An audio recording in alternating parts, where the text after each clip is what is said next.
ความขัดแย้งระหว่างอิสราเอลและปาเลสไตน์ดูเหมือนว่าจะลุกลามบานปลายนะคะเราเป็นห่วงเรื่องของราคาน้ำมันดิบในตลาดโลกรวมไปถึงกองทุนน้ำมันเชื้อเพลิงในบ้านเราด้วยค่ะสิ่งที่ภาคเอกชนกังวลก็อยากจะให้รัฐบาลกระทรวงพลังงานเตรียมมาตรการดูแลเพราะว่ายังไม่มีใครทราบนะครับว่าสถานการณ์นี้จะยืดเยื้อไปมากน้อยแค่ไหนเพราะยิ่งยืดเยื้อไปราคาน้ำมันถีบตัวสูงขึ้นก็จะกระทบเศรษฐกิจของเราอย่างหลีกเลี่ยงไม่ได้เช่นเดียวกันเดี๋ยวจะพาไปดูด้วยว่าประเทศที่เขามีการผลิตมีการสำรองน้ำมันดิบไว้เป็นจำนวนมากโดยเฉพาะมากที่สุดในโลกมีที่ไหนอย่างไรบ้างเดี๋ยวพูดคุยในรายการตลอดทั้งคืนนี้นะครับความขัดแย้งระหว่างอิสราเอลและปาเลสไตน์วันนี้เข้าวันที่11แล้วนะคะนับตั้งแต่มีการบุกถล่มกันนะคะในวันที่7ตุลาคมที่ผ่านมาทีนี้ความขัดแย้งก็เริ่มบานปลายขึ้นไปเรื่อยๆนะคะหลายคนมีความกังวลว่าจะไปถึงขั้นเป็นสงครามในภูมิภาคตะวันออกกลางหรือเปล่าเนี่ยนะคะก็มีความกังวลหลายอย่างไม่ว่าจะส่งผลกระทบต่อเศรษฐกิจโลกแล้วก็เรื่องของราคาน้ำมันดิบซึ่งเมื่อสัปดาห์ที่แล้วเนี่ยราคาน้ำมันดิบปรับตัวเพิ่มขึ้นมา4%แล้วก็สัปดาห์นี้ปรับตัวเพิ่มขึ้นมาอยู่ที่6%นะคะหลายคนจับตาดูไปว่าสถานการณ์จะเป็นยังไงต่อรวมไปถึงบมจ.ไทยออยล์ก็มีการประเมินผลกระทบราคาน้ำมันดิบด้วยเหมือนกันเห็นไปในทางสอดคล้องกันนะคะว่าราคาน้ำมันดิบล่าสุดมีการปรับตัวเพิ่มขึ้น6%ความตึงเครียดยกระดับขึ้นค่ะคุณผู้ชมหลังจากที่ทางกลุ่มของอิสราเอลเองมีการประกาศให้ประชากรชาวปาเลสไตน์อพยพออกจากฉนวนกาซานะคะแล้วก็ให้ทำภายใน24ชั่วโมงด้วยนะคะความตึงเครียดตรงนี้ทำให้หลายคนจับตานะคะเพราะว่าปกติแล้วเหตุการณ์ในอดีตที่ผ่านมาเนี่ยความขัดแย้งระหว่างอิสราเอลและปาเลสไตน์การปะทะกันมักจะเกิดขึ้นในระยะเวลาสั้นแต่ดูเหมือนครั้งนี้น่าจะรุนแรงกว่าที่เคยมานะคะแล้วก็สร้างความเสียหายให้กับอิสราเอลทีนี้หลายคนก็จับตาไปว่าตัวละครสำคัญจะเข้ามาเพิ่มในการขัดแย้งครั้งนี้ด้วยหรือเปล่าโดยเฉพาะอิหร่านนะคะเพราะว่าเราก็เห็นชัดเจนแล้วว่าอย่างอิสราเอลก็มีสหรัฐอเมริกาเป็นผู้สนับสนุนนะคะซึ่งถ้าเกิดว่าอิหร่านเข้ามาสนับสนุนปาเลสไตน์ในครั้งนี้ก็จะส่งผลทำให้สงครามขยายวงกว้างนะคะแล้วก็จะส่งผลกระทบต่อราคาน้ำมันเพราะว่าถ้าเกิดว่าเราไปดูคู่ขัดแย้งอย่างปาเลสไตน์เนี่ยและอิสราเอลอาจจะไม่มีผลกระทบต่อเศรษฐกิจโลกมากเท่าไหร่แล้วก็อาจจะอยู่ในวงจำกัดนะคะเพราะว่าปาเลสไตน์ไม่มีการผลิตน้ำมันส่วนอิสราเอลมีการผลิตน้ำมันแค่วันละ300,000 บาร์เรลต่อวันเท่านั้นซึ่งถ้าเกิดว่าอิหร่านอย่างที่บอกไปนะคะซึ่งถือว่าเป็นผู้ผลิตน้ำมันรายใหญ่ของโลกถ้าเขาเข้ามาในเกมนี้ด้วยแน่นอนส่งผลกระทบต่อราคาน้ำมันดิบแน่ค่ะมีการประเมินกันว่าราคาน้ำมันในตลาดโลกซึ่งตอนนี้อยู่ประมาณสัก86-87 เหรียญต่อบาร์เรลอาจจะขยับไปสูงได้ถึง$100ต่อบาร์เรลก็เป็นไปได้นะครับเพราะถ้าหากว่าอิหร่านเข้ามามีส่วนกับเรื่องของสถานการณ์ที่เกิดขึ้นแล้วปิดช่องแคบเฮอร์มุสจะเป็นประเด็นขึ้นมาทันทีครับเพราะว่าตรงบริเวณช่องแคบเฮอร์มุสนั้นเป็นจุดที่เขาใช้ในการขนส่งน้ำมันประมาณ 17.2 ล้านบาร์เรลหมายความว่า20%กว่าของการขนส่งน้ำมันทั่วโลกต้องผ่านที่ช่องแคบเฮอร์มุสครับถ้าปิดมันจะมีปัญหาตามมาเพราะว่ามีหลายชาติมากๆที่ใช้ช่องทางนี้ในการขนส่งน้ำมันออกสู่ตลาดโลกไม่ว่าจะเป็น UAE คูเวตอิหร่านกาตาร์บาห์เรนอิรักถ้าปิดมันจะส่งผลต่ออุปทานหรือปริมาณน้ำมันในตลาดโลกและแน่นอนครับถ้าเป็นแบบนั้นราคาน้ำมันก็จะถีบตัวขึ้นไปทันทีอย่างที่บอกไปว่าอาจจะได้เห็น$100ต่อบาร์เรลก็มีความเป็นไปได้ครับส่วนถ้าหากว่าอีกกรณีหนึ่งครับไปดูรัสเซียไปดูซาอุดิอาระเบียก่อนหน้านี้ก็มีข่าวเราเคยนำเสนอแล้วว่า2ชาตินี้ลดกำลังการผลิตน้ำมันลงตามความสมัครใจของตัวเองจนถึงสิ้นปีนี้ถ้าเป็นแบบนั้นผสมเข้าไปอีกสถานการณ์อุปทานราคาน้ำมันในตลาดโลกมันก็จะตึงตัวขึ้นนะครับแล้วก็ราคาอาจจะถีบตัวสูงมากขึ้นจนถึงขนาดว่าบางประเทศอาจจะขาดแคลนน้ำมันก็เป็นไปได้ส่วนราคาน้ำมันดิบเบรนท์ที่เพิ่มสูงขึ้นมาประมาณสัก20%ในช่วงเวลา3 เดือนที่ผ่านมาครับมีการคาดการณ์โดยสำนักข่าวบลูมเบิร์กไปสำรวจความคิดเห็นมาเขาบอกว่าราคาน้ำมันดิบเบรนท์อาจจะไปแตะได้ถึง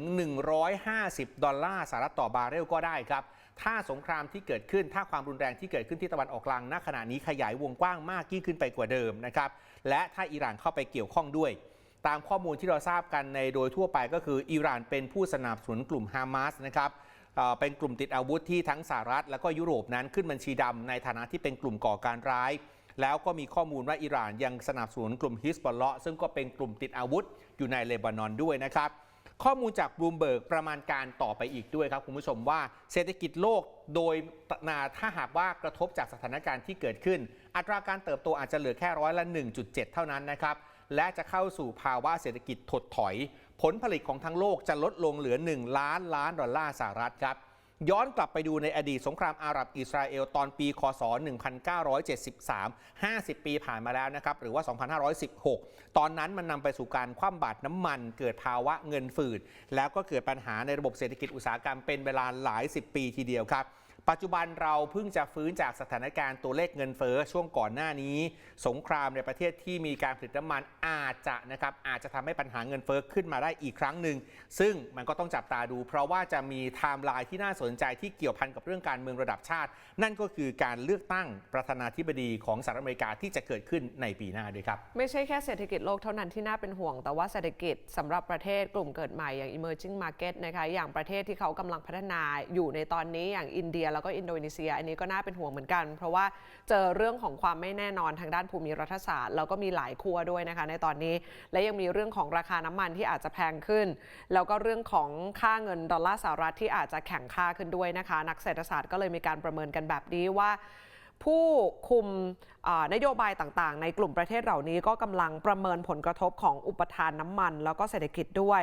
รวมไปถึงนักเศรษฐศาสตร์จากบริษัท Overseas Chinese Banking ประเมินว่าความขัดแย้งระหว่างอิสราเอลและฮามาสถือเป็นการซ้ำเติมเศรษฐกิจโลกที่ได้รับผลกระทบอยู่แล้วจากความขัดแย้งของรัสเซียและยูเครนรวมไปถึงสถานการณ์ตึงเครียดของ2 มหาอำนาจอย่างสหรัฐอเมริกาแล้วก็จีนนะคะสิ่งที่น่ากังวลก็คือแบบนี้ค่ะคุณผู้ชมถ้าเกิดว่าราคาน้ำมันปรับตัวขึ้นเป็นระยะเวลานานเนี่ยไม่ใช่แค่อินเดียและอินโดนีเซียเท่านั้นนะคะแต่ว่าไทยฟิลิปปินส์แล้วก็อีกหลายประเทศก็จะเจอกับภาวะที่เรียกว่าเปราะบางทางด้านการค้า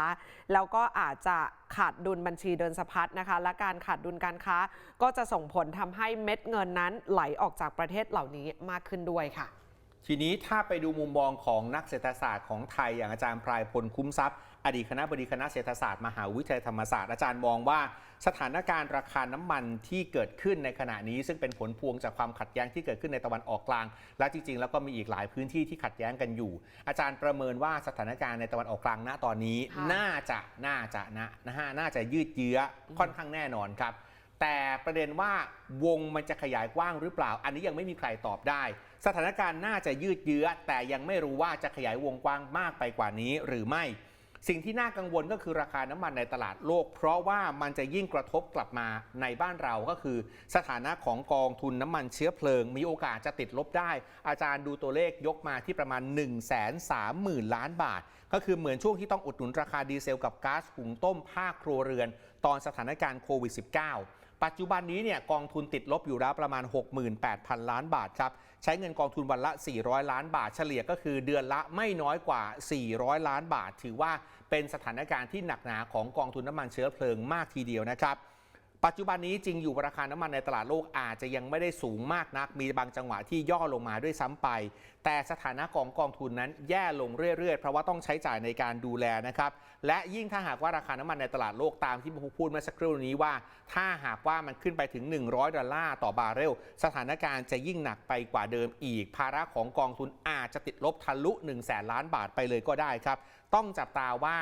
สถานการณ์ความขัดแย้งรอบนี้จะขยายวงกว้างหรือไม่ส่วนในเรื่องของการขาดแคลนพลังงานอาจารย์ยังมองว่าสำหรับประเทศไทยเรายังไม่มีความเป็นน่าเป็นห่วงในประเด็นนี้ครับไปฟังความเห็นจากทาง House อื่นๆกันบ้างนะคะอย่างธนาคารไทยพาณิชย์ค่ะคุณวชิรวัฒน์บานชื่นนักกลยุทธ์ตลาดการเงินอาวุโสสายงานตลาดการเงินของธนาคารไทยพาณิชย์นะคะมองว่าในระยะต่อไปความขัดแย้งไม่น่าจะทวีความรุนแรงมากไปกว่านี้แล้วก็ไม่น่าจะลุกลามไปประเทศอื่นๆอย่างอิหร่านหรือว่าซาอุดิอาระเบียจนไปกระทบต่อผลผลิตแล้วก็การส่งออกน้ำมันดิบราคาน้ำมันดิบนะช่วงนี้ก็เลยไม่น่าจะมีการเพิ่มขึ้นนะคะแต่ว่าเหตุการณ์ความไม่สงบก็อาจจะส่งผลทำให้ซาอุดิอาระเบียค่ะเพิ่มกำลังการผลิตน้ำมันในระยะต่อไปเกิดได้ช้าลงก็อาจจะเป็นสาเหตุทำให้ราคาน้ำมันดิบในตลาดโลกอาจจะแกว่งตัวอยู่ในกรอบประมาณ$85-95 สหรัฐต่อบาร์เรลนะคะไปจนถึงไตรมาสที่1ของปีหน้าด้วยขณะที่อีกหนึ่งความเห็นจากทางธนาคารเกียรตินาคินภัทระค่ะคุณพิพัฒน์เหลืองนฤมิตชัยผู้ช่วยกรรมการผู้จัดการหัวหน้า นักเศรษฐศาสตร์และหัวหน้าฝ่ายวิเคราะห์เศรษฐกิจและการลงทุนกลุ่มธุรกิจการเงินเกียรตินาคินภัทรามองว่าผลกระทบทางอ้อมถ้าเกิดว่าความขัดแย้งขยายตัวถ้ามีผู้เล่นอื่นๆอย่างเช่นสหรัฐอเมริกาและจีนเนี่ยอาจจะกดดันซัพพลายน้ำมันในตลาดโลกทำให้ราคาสูงขึ้น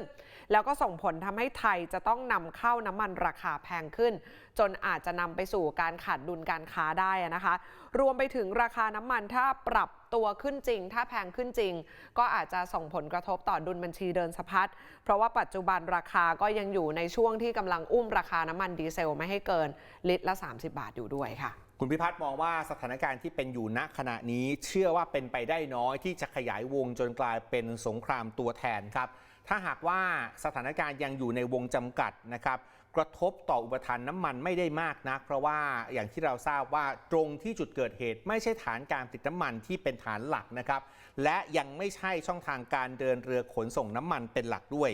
สถานการณ์ปัจจุบันคุณพิพัฒน์มองว่ามันไม่เหมือนอดีตครับตอนนี้อิทธิพลด้านน้ำมันในตะวันออกกลางรวมทั้งกลุ่มโอเปกน้อยลงกว่าแต่ก่อนแล้วสหรัฐเองก็เป็นผู้ส่งออกน้ำมันสุทธิด้วยไม่ใช่การนำเข้าเพราะฉะนั้นยังเชื่ออยู่ว่าผลกระทบไม่น่าจะเป็นวงกว้างมากไปกว่านี้ครับสอดคล้องการมุมมองของคุณจิตติพลพฤกษาเมธานันท์ผู้อำนวยการอาวุโสฝ่ายวิจัยของบริษัทหลักทรัพย์ CGS CIMB ประเทศไทยประเมินว่า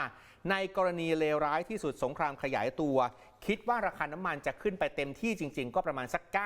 $95ต่อบาร์เรลนะครับเพราะว่าที่ผ่านมาตลาดก็รับรู้เรื่องของการที่ซัพพลายหรือว่าอุปทานหรือจำนวนปริมาณน้ำมันในตลาดโลกมันหดตัวจากการที่กลุ่มโอเปกเขาลดกำลังการผลิตและอย่างที่บอกไปรัสเซียซาอุดิอาระเบียก็ลดกำลังการผลิตตามความสมัครใจซ้ำเข้าไปด้วยนะครับถ้าหากว่าเป็นแค่แบบนั้นยังเชื่อว่าเศรษฐกิจจะรับกับสถานการณ์หรือผลกระทบที่เกิดขึ้นได้ไหวแต่ถ้าหากว่าเงินบาทอ่อนค่าลงมันจะทำให้ใครเกิดปัญหาการเกินดุลการค้าลดลงหรือ